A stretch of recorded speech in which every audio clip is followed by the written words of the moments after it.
Asa naman to mga mag-uyabe na ang tawagan kay baby? Dali, sunan tayo. Ate, pwede manligaw sa anak niyo? Wala dito anak ko, ako na lang. Hindi pwede yan. Berikmar, hayop ka ba? Bakit? Bakit ka bala? Graang bata. Okay, class, andam naman sa exam karon? Yes, ma'am. Okay, get 1/4. 1/4? La, 1/4 ramay. Basin 1 to 5 para ni exam ni ma'am. Gani. 1/4 sheet of cartolina. No, kuyawan yan. Magbuhat mo. Pagdali.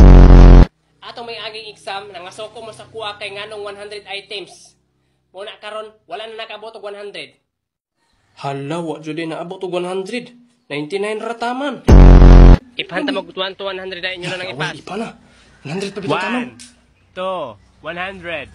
Uy! 1 padulong og 10, puro na siya false. Halaka! 1 padulong 10 kay false, sakto ato ah! Hoy, wrong spelling man imong false larfe. Unsa man na yung false din? Yang spelling kay Falls. Imong false ba kinahulog?